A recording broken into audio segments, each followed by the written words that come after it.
Hujan rintik-rintik turun membasahi jalanan tanah yang becek di sebuah desa terpencil bernama Desa Rengganis. Suasana sore itu terasa muram. Matahari hampir tenggelam di balik perbukitan, meninggalkan semburat jingga yang semakin lama semakin pudar. Angin bertiup dingin, membawa bisikan-bisikan samar dari pepohonan yang tumbuh liar di pinggiran desa. Di sebuah gubuk reyot yang nyaris roboh, Arman duduk termenung di atas dipan kayu yang sudah rapuh. Wajahnya kusut, matanya sayu dan kosong. Lelaki itu memijit pelipisnya yang terasa berat. Pikirannya kacau. Ia baru saja kembali dari pasar, tempat ia menawarkan jasa mengangkut barang demi beberapa lembar rupiah. Namun, hari itu nasibnya sial. Tak ada satupun orang yang membutuhkan tenaganya. Perutnya melilit. Kelaparan sejak pagi hanya terobati dengan sepotong ubi yang sudah basi. Di sudut ruangan, istrinya, Sari, duduk diam sambil menimang anak mereka yang masih balita. Wajah perempuan itu tampak pucat, tubuhnya kurus dan lemah. Sudah beberapa hari ini mereka bertahan hidup hanya dengan makan nasi tanpa lauk. Arman merasakan hatinya semakin remuk. Ia sudah mencoba berbagai pekerjaan, menjadi kuli bangunan, nelayan, hingga mengojek dengan motor tuanya yang sekarang sudah tak bisa dipakai lagi. Tapi keberuntungan seolah tak berpihak padanya. Malam mulai menjelang. Langit yang tadinya berwarna jingga telah berubah menjadi hitam pekat. Suara jangkrik dan kodok bersahutan, menciptakan irama alam yang melankolis. Arman keluar dari gubuknya, berjalan tanpa tujuan menyusuri jalan setapak di tepi sawah. Kakinya terus melangkah hingga tanpa sadar ia tiba di sebuah hutan kecil yang jarang dikunjungi warga. Hutan Kembang Wangi, begitulah orang-orang desa menyebutnya. Namun meski namanya indah, tak ada yang berani masuk ke dalamnya setelah senja tiba. Dikatakan bahwa di dalam hutan itu ada sesuatu yang tak kasat mata, sesuatu yang bisa mengubah nasib seseorang, entah menjadi lebih baik atau justru lebih buruk. Arman tidak peduli. Kepalanya sudah terlalu penuh dengan kesedihan dan keputusasaan. Ia duduk di sebuah batu besar di tengah hutan, menatap kosong ke depan. Apa gunanya hidup kalau terus-menerus menderita begini? Gumamnya pelan. Angin bertiup lebih kencang, membawa serta aroma bunga melati yang tiba-tiba menyeruak di udara. Jantung Arman berdegup kencang. Tidak mungkin ada bunga melati di tempat ini. Tiba-tiba terdengar suara gemerisik di semak-semak. Arman menoleh, matanya membelalak. Seorang perempuan berdiri di sana, mengenakan kain kebaya berwarna merah marun. Wajahnya begitu cantik, dengan kulit seputih porselen dan mata yang berkilat tajam. Rambut panjangnya tergerai, menari-nari di tiup angin. Arman menelan ludah. Ada sesuatu yang tidak biasa dari perempuan ini. Bukan hanya kecantikannya yang luar biasa, tetapi juga aura misterius yang mengelilinginya. Kau terlihat begitu lelah dan putus asa. Suara perempuan itu terdengar lembut, tetapi ada sesuatu dalam nada bicaranya yang membuat bulu kuduk Arman meremang. "Siapa kau?" tanya Arman dengan suara serak. Perempuan itu tersenyum tipis. "Aku bisa membantumu," katanya, melangkah perlahan mendekati Arman. "Aku tahu kau ingin keluar dari penderitaan ini. Aku bisa memberimu kekayaan, kekuatan, dan kehidupan yang lebih baik." Arman merasa tubuhnya menegang. Perempuan ini begitu memikat, begitu menggoda. Ada sesuatu dalam tatapannya yang membuat Arman ingin tenggelam lebih dalam. Apa yang harus aku lakukan?" tanyanya dengan suara bergetar. Perempuan itu menyentuh pipi Arman dengan lembut, membuat darahnya berdesir. Wajah mereka begitu dekat, hingga Arman bisa mencium aroma tubuhnya yang harum seperti bunga melati. "Kau hanya perlu menerima aku sepenuhnya," bisik perempuan itu sebelum bibirnya yang merah menggoda menyentuh telinga Arman dengan lembut. Sekejap, dunia di sekitar Arman berubah. Hutan yang tadi gelap kini terasa lebih hangat, lebih menggoda. Suara-suara misterius terdengar di kejauhan, seperti nyanyian yang memabukkan. Arman bisa merasakan tubuhnya rileks, seolah terbebas dari segala beban yang selama ini menghimpitnya. Ia tidak tahu bahwa malam itu adalah awal dari sesuatu yang jauh lebih gelap dan mengerikan. Malam di hutan kembang wangi terasa semakin pekat. Kabut tipis mulai turun, menyelimuti pepohonan tinggi yang menjulang seperti sosok-sosok raksasa yang mengintai dari kegelapan. Arman masih berdiri di tempatnya, terhipnotis oleh kehadiran perempuan misterius di hadapannya. Perempuan itu tersenyum, lalu melangkah lebih dekat. Arman bisa melihat bagaimana kain kebayanya membalut tubuhnya dengan sempurna, memperlihatkan lekuk indah yang menggoda. Aroma melati yang semerbak semakin menusuk hidungnya, membuat pikirannya semakin samar. "Kau lelah, bukan?" Suara perempuan itu terdengar seperti alunan nyanyian. "Kau ingin keluar dari kesulitan ini. Aku bisa membantumu. Tapi kau harus mempercayaiku sepenuhnya." Arman menelan ludah. Akal sehatnya mencoba memberontak, tetapi godaan yang begitu kuat membuatnya tetap diam. Ada sesuatu dalam tatapan perempuan ini yang membuatnya tak bisa berpaling. "Apa yang harus aku lakukan?" tanyanya dengan suara hampir berbisik. Perempuan itu menyentuh dada Arman dengan ujung jarinya yang dingin, lalu tersenyum lebih lebar. "Ikuti aku," katanya, lalu berbalik dan mulai berjalan perlahan ke dalam hutan. Arman, seperti orang yang kehilangan kendali atas tubuhnya, mengikuti langkah perempuan itu tanpa ragu. Semakin jauh mereka berjalan, semakin berbeda suasana di sekelilingnya.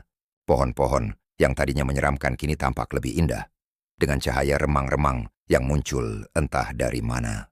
Udara yang tadinya dingin kini menjadi lebih hangat, seolah mengundang kenyamanan yang aneh. Di tengah hutan, mereka tiba di sebuah rumah joglo tua yang tampak masih kokoh, meskipun usianya jelas sudah sangat tua. Lampu-lampu minyak menerangi halaman. Rumah itu memberikan cahaya kekuningan yang lembut. "Masuklah," bisik perempuan itu sambil membuka pintu rumah. Arman melangkah masuk dan seketika matanya membelalak. Interior rumah ini jauh berbeda dari yang ia bayangkan. Dinding-dindingnya dihiasi kain beludru merah dengan ukiran kayu jati yang tampak mewah. Aroma dupa bercampur bunga melati semakin menyengat, memberikan sensasi yang entah bagaimana terasa menenangkan. Di sudut ruangan, sebuah meja besar dengan lilin menyala berdiri megah. Di sana, ada guci-guci kuno, cawan emas, dan beberapa benda yang tampak seperti pusaka. Perempuan itu berbalik menghadap Arman, matanya berkilat dalam redupnya cahaya lilin. "Aku bisa memberimu kehidupan yang lebih baik," katanya dengan nada lembut. "Kau tak perlu lagi bekerja keras. Kau tak perlu lagi kelaparan.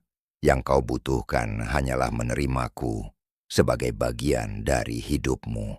Arman merasakan jantungnya berdebar keras, bukan hanya karena kata-kata perempuan itu, tetapi juga karena cara dia mendekat, perlahan, sensual, seolah sedang menari dalam bayang-bayang. Ketika perempuan itu meraih tangannya, Arman bisa merasakan kulitnya yang dingin. Namun, alih-alih merasa takut, tubuhnya justru bergetar dengan sensasi yang aneh. "Kau hanya perlu setia kepadaku," bisik perempuan itu, wajahnya semakin dekat dengan Arman. "Aku akan memberimu segalanya." Bibir mereka hampir bersentuhan ketika tiba-tiba Arman merasakan sesuatu yang tajam menggores telapak tangannya.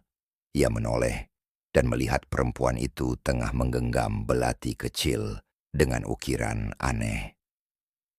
Sedikit pengorbanan, kata perempuan itu sambil menempelkan belati ke telapak tangan Arman. Arman ingin mundur, tetapi tubuhnya seolah lumpuh. Mata perempuan itu kini berubah, tampak lebih gelap, lebih dalam, seolah ada kekuatan lain yang bersemayam di sana. "Jangan takut," bisiknya, lalu menggoreskan belati itu ke telapak tangan Arman. Arman menahan napas saat merasakan perih yang tajam, tetapi anehnya, ia tidak merasa kesakitan. Sebaliknya, ia justru merasa tubuhnya semakin ringan, semakin hangat, dan semakin larut dalam sensasi yang tidak bisa ia jelaskan. Perempuan itu kemudian menempelkan telapak tangannya ke tangan Arman yang berdarah. Ada sesuatu yang aneh. Darah itu tidak mengalir, melainkan terserap ke dalam kulit perempuan itu seperti air diserap tanah.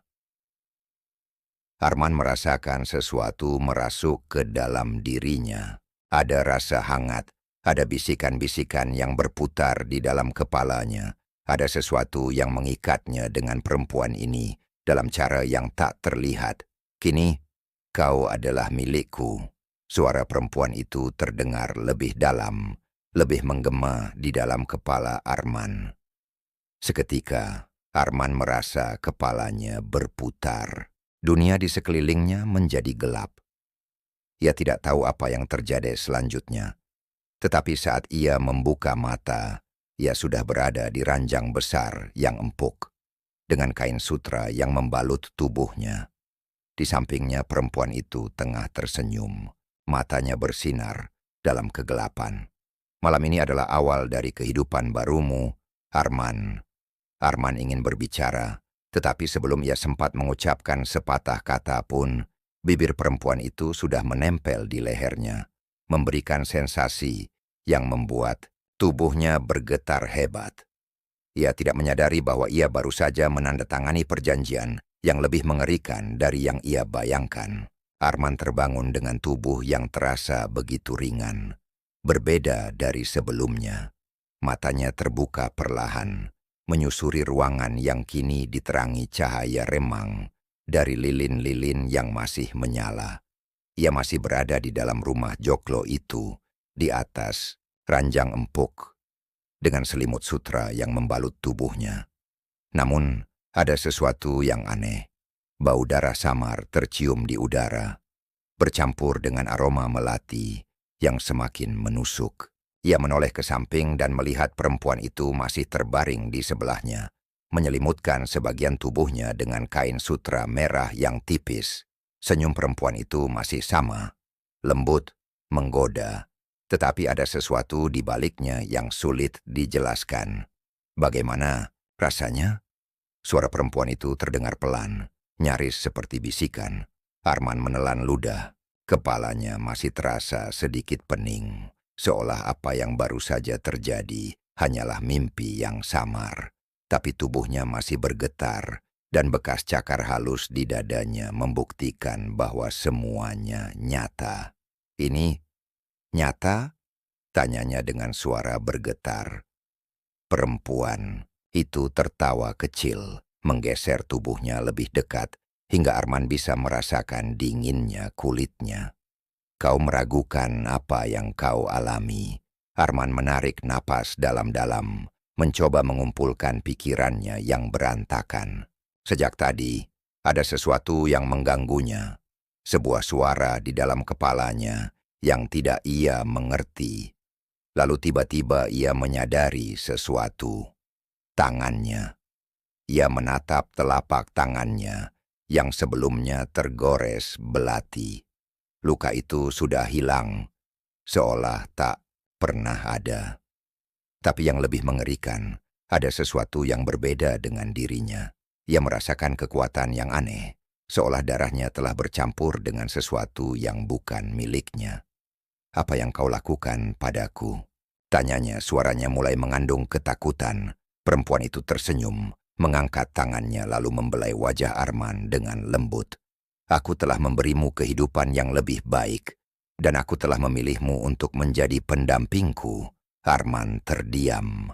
Kata-kata perempuan itu bergema di kepalanya. Pendamping? Seketika, bayangan wajah istrinya, Sari, muncul di benaknya.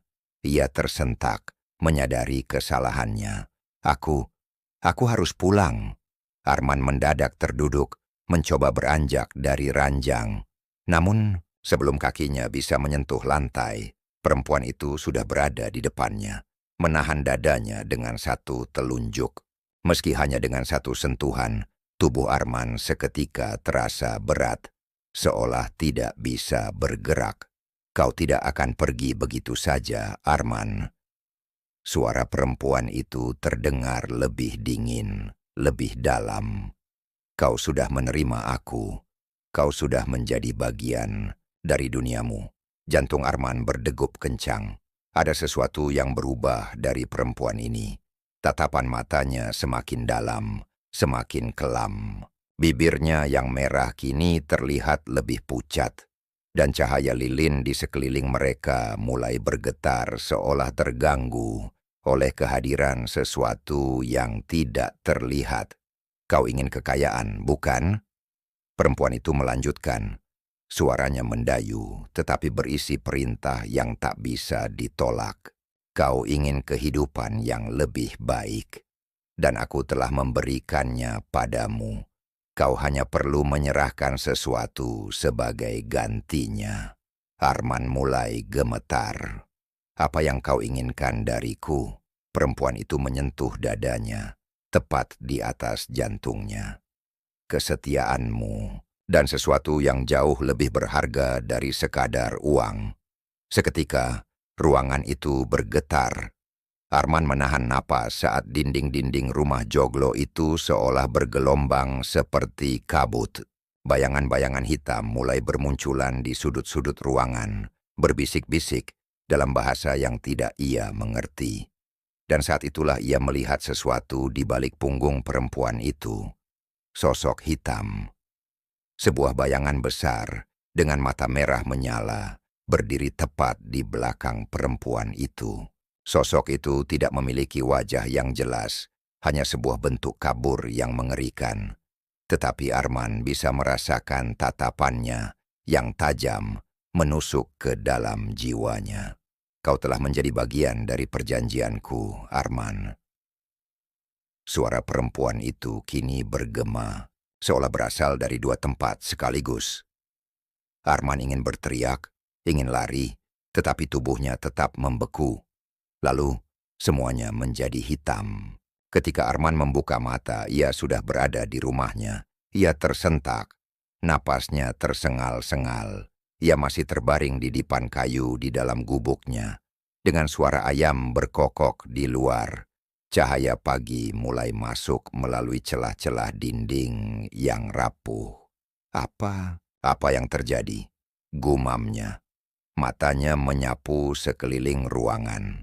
Di sudut ruangan, Sari masih tertidur, memeluk anak mereka dengan tubuh yang masih tampak kurus. Semuanya tampak normal, tetapi tidak bagi Arman. Tangannya gemetar saat ia menyentuh dadanya. Bekas luka yang ia rasakan semalam sudah tidak ada. Tetapi ada sesuatu di dalam dirinya yang terasa berbeda. Dan saat ia melihat ke lantai, jantungnya hampir berhenti berdetak. Di sebelah tempat tidurnya tergeletak segepok uang dalam jumlah yang tidak masuk akal. Lembar-lembar uang itu tampak baru, bersih, dan harum. Arman menatap uang itu dengan mata melebar. Kepalanya berdenyut hebat, mengingat kembali apa yang terjadi semalam. Ia menutup wajahnya dengan kedua tangan, tubuhnya gemetar. Apa yang telah kulakukan? Namun sebelum ia bisa berpikir lebih jauh, Sari tiba-tiba terbangun. Matanya yang sayu menatap Arman dengan bingung. "Mas, kenapa kamu gemetar begitu?" Arman menoleh ke arah istrinya, berusaha tersenyum, tetapi senyumnya terasa getir. "Tak ada apa-apa," jawabnya pelan. Aku hanya mendapatkan rezeki. Sari mengernyit, tetapi sebelum ia sempat bertanya lebih lanjut, suara anak mereka yang terbangun mengalihkan perhatiannya. Arman menarik napas panjang, mencoba meyakinkan dirinya sendiri bahwa semua ini adalah berkah, bahwa semuanya akan baik-baik saja. Tetapi jauh di dalam hatinya, ia tahu ia telah menyerahkan sesuatu yang jauh lebih besar daripada yang ia sadari. Dan sesuatu itu akan segera datang menagihnya. Sudah seminggu sejak malam itu. Hidup Arman kini berubah drastis. Uang datang dengan mudah. Entah bagaimana setiap pagi selalu ada segepok uang yang muncul di sudut rumahnya. Seolah seseorang diam-diam menaruhnya di sana. Awalnya, ia mencoba menolak, mencoba mengabaikannya, tetapi desakan hidup yang menghimpitnya terlalu kuat. Ia mulai menggunakan uang itu. Ia membeli beras, lauk pauk, pakaian baru untuk Sari dan anaknya. Dalam waktu singkat, gubuk reot mereka mulai berubah. Arman bahkan bisa membeli motor bekas untuk bekerja sebagai tukang ojek lagi. Tetapi kebahagiaan itu tidak pernah benar-benar utuh. Karena di balik semua itu, Arman tahu ada sesuatu yang salah. Sejak uang itu datang, ia sering mengalami mimpi buruk. Dalam tidurnya, ia selalu kembali ke rumah joglo itu, bertemu dengan perempuan misterius yang kini selalu menunggu di ranjang, memanggilnya dengan tatapan penuh hasrat dan dominasi. "Kau milikku, Arman." Suara itu selalu menggema di kepalanya. Tiap malam, ia merasakan sentuhan perempuan itu. Bibir dingin yang menelusuri tubuhnya, suara bisikan yang begitu dekat di telinganya, dan cakar-cakar halus yang menekan dadanya. Ia bisa merasakan semuanya, seolah-olah itu nyata. Dan yang lebih mengerikan, setiap kali ia terbangun, ia selalu menemukan bekas-bekasnya di tubuhnya. Goresan samar di dada, bau melati yang masih menempel di kulitnya. Sari mulai curiga. Ia sering mendapati suaminya terbangun dengan napas tersengal, keringat dingin membasahi tubuhnya. Kadang-kadang Arman akan melamun di tengah-tengah aktivitasnya, seperti sedang mendengar suara yang tidak bisa didengar orang lain. "Kamu kenapa, Mas?" tanya Sari suatu malam ketika Arman terbangun dengan wajah pucat. Arman hanya menggeleng, menatap wajah istrinya yang penuh kekhawatiran. "Aku cuma mimpi buruk." Namun jauh di dalam hatinya, ia tahu ini bukan sekadar mimpi. Ada sesuatu yang semakin kuat mengikatnya. Dan malam itu, sesuatu akhirnya datang menagihnya. Hujan turun deras di desa Rengganis. Angin berdesir kencang, membuat daun-daun pisang di belakang rumah. Arman bergetar seperti tangan-tangan yang mencakar udara. Arman terbangun dari tidurnya dengan perasaan tidak nyaman. Ada sesuatu yang tidak beres. Udara di dalam rumah terasa lebih dingin dari biasanya, dan bulu kuduknya berdiri tanpa alasan. Ia menoleh ke samping melihat Sari masih terlelap bersama anak mereka. Lalu ia mendengarnya ketukan. Sebuah suara samar mengetuk pintu rumah. Mereka sebanyak 3 kali. Tok, tok, tok. Arman menahan napas. Siapa yang datang malam-malam begini? Ia bangkit perlahan, berjalan menuju pintu dengan hati-hati. Ketika ia berdiri di depan pintu, jantungnya berdetak kencang. Ada sesuatu yang terasa sangat salah. Ia menempelkan telinganya ke pintu, hening. Namun saat ia hendak berbalik, suara itu terdengar lagi. Tok, tok, tok. Arman mundur selangkah. Kali ini, suara ketukan itu lebih berat, seolah sesuatu yang bukan manusia berdiri di balik pintu. Tiba-tiba, suara Sari terdengar dari belakang. "Mas, siapa itu?" Arman menoleh dan melihat istrinya sudah bangun, menatapnya dengan wajah bingung. "Aku nggak tahu," jawabnya pelan. Sari menelan ludah. Ia ikut merasakan hawa aneh. yang menyelimuti rumah mereka. Lalu, sesuatu terjadi. Pintu itu tiba-tiba terbuka sendiri dengan suara berderit panjang. Hawa dingin menerobos masuk ke dalam rumah, membawa serta aroma melati yang sangat tajam. Dan di sana berdiri seorang perempuan dengan kebaya merah marun, rambut panjangnya basah oleh hujan, dan senyuman yang terlalu lebar untuk disebut normal. Arman membeku. Sari langsung berteriak, mundur sambil merapatkan anak mereka ke pelukannya. Namun perempuan itu tidak bergerak masuk. Ia hanya berdiri di ambang pintu, menatap Arman dengan mata yang berkilat dalam gelap. "Kau sudah melupakanku, Arman." Suaranya terdengar lembut, tetapi mengandung sesuatu yang menyeramkan. Arman ingin berbicara, tetapi lidahnya keluh. "Kau sudah menerima aku," lanjut perempuan itu. "Dan sekarang, aku datang untuk mengambil bagianku." Arman mundur selangkah, mencoba berpikir jernih. Aku tidak bisa." Perempuan itu tersenyum lebih lebar. "Kau tidak punya pilihan." Dan saat itulah, lampu minyak di dalam rumah padam seketika.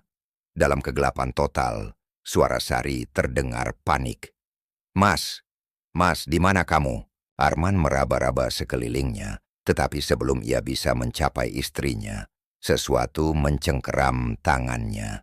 Dingin, keras, seperti tangan seseorang, tapi lebih kuat, lebih mencengkeram. Ia merasakan napas dingin di telinganya. "Lihat aku," bisik suara itu. Dengan gemetar, Arman menoleh, dan dalam kegelapan, ia melihat sepasang mata merah, menyala yang menatapnya dengan penuh nafsu dan kegilaan. Arman ingin menjerit, tetapi tubuhnya kaku. Dan seketika, semuanya menjadi hitam. Ketika Arman tersadar, ia sudah berada di tengah sawah. Hujan masih turun deras. Tubuhnya basah kuyup dan kepalanya berdenyut hebat. Ia menoleh ke kanan dan kiri, melihat sekelilingnya dengan panik. Bagaimana ia bisa ada di sini? Ia berusaha berdiri, tetapi tubuhnya begitu lemah. Napasnya tersengal, dan kepalanya masih terasa berat. Kemudian ia melihat sesuatu. Di tengah sawah yang tergenang air, berdiri sosok perempuan itu, masih dengan kebaya merah marunnya, tetapi kini wajahnya tampak lebih pucat, lebih menyeramkan. Ia tersenyum, menatap Arman seolah sedang menunggu sesuatu. "Aku sudah menunggumu," bisiknya. Arman tersentak. Ia harus lari. Ia harus kembali ke rumah. Namun saat ia hendak berbalik, sesuatu mencengkeram kakinya dari dalam lumpur. Tangan-tangan hitam yang muncul dari dalam tanah, menarik tubuhnya perlahan. Arman berusaha berteriak, tetapi mulutnya terasa terkunci. Dan di kejauhan, ia bisa mendengar suara tawa pelan yang semakin lama semakin keras.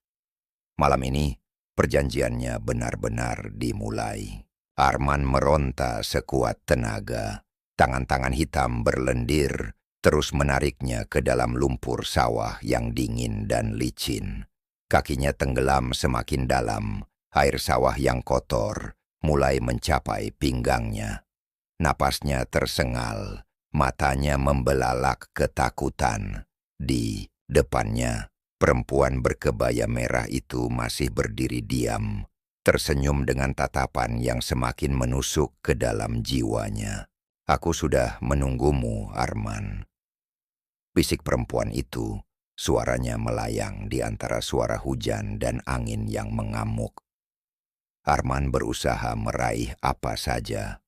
Tanaman padi, rerumputan, bahkan lumpur itu sendiri, untuk menghentikan tubuhnya agar tidak terseret lebih dalam. "Tolong," suaranya parau, hampir tak terdengar di antara gemuruh petir yang menyambar langit. Perempuan itu melangkah mendekatinya perlahan. Setiap jejak yang ia tinggalkan di atas lumpur seperti membakar tanah di bawahnya. Aroma melati semakin kuat, bercampur dengan bau anyir yang tajam. "Kau milikku sekarang," lanjut perempuan itu.